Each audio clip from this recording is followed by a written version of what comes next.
நம்ம இப்போ இருந்து பார்த்துருக்கக்கூடிய இந்த இடம்தான் கும்பாபிஷேகம் நடைபெற்ற, அதாவது அந்த யாகசாலை நடைபெற்ற இடம்.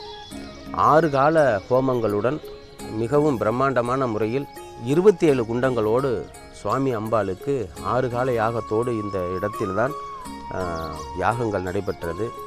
இந்த இடம் என்பது இப்பொழுது உங்களுக்கு பார்க்கக்கூடிய போது ஒரு அற்புதமாக தெரியலாம். ஆனால் இந்த இடத்தில் 7 அடி பள்ளங்களாக இருந்தது. மிகவும் முட்புதர்கள் மிகவும் அதிகமாக இருந்தது. இந்த ராஜகோபுரத்தின் முன்பக்கமாக இந்த பக்கமே வர முடியாது. அப்படி இருந்த இடத்தில் கிட்டத்தட்ட ஒரு 700 நடை, அந்த டிப்பர் என்று சொல்லக்கூடிய 700 வண்டிகளை அமைத்து இந்த பகுதி முழுக்க நாம் மண்களை கொட்டி அதை சரி செய்தோம். அந்த பணி சுமார் 2 மாத காலம் நடைபெற்றது. அப்படிப்பட்ட இந்த 6 கால யாக உள்ள ஹோமம் கும்பாபிஷேகம் 12/7/2024 தேதி அன்று ஆணி திருமஞ்சனத்தை அன்று நடைபெற்றது. சிவபெருமான் கனவில் சொன்ன தேதி 28 என்று குறிப்பிட்டார். அப்படி என்ன என்று பார்க்கின்ற பொழுது அந்த ஆணி திருமஞ்சனத்தை அன்று இந்த திருக்கோவிலில் திருவிழாக்கள் நடைபெற்றுள்ளது என்பது வரலாறாக உள்ளது. அப்படிப்பட்ட அந்த ஆணி திருமஞ்சனத்தை அன்று 6 கால ஹோமத்தோடு இந்த திருக்கோவிலுக்கு கும்பாபிஷேக விழாவை நடத்தினோம்.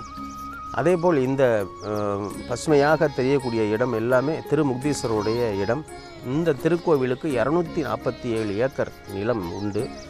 அப்படி இந்த திருக்கோவில் இந்த விவசாயம் செய்து வரக்கூடிய அந்த இடத்தில் ஒரு 25,000 பேர் ஒரே நேரத்தில் உட்கார்ந்து சாப்பிடக்கூடிய அளவிற்கு மிக பிரம்மாண்டமான முறையில் பந்தல் அமைத்து அன்னதானம் வழங்கப்பட்டது 300 ஆண்டுகளுக்கு பின்பு.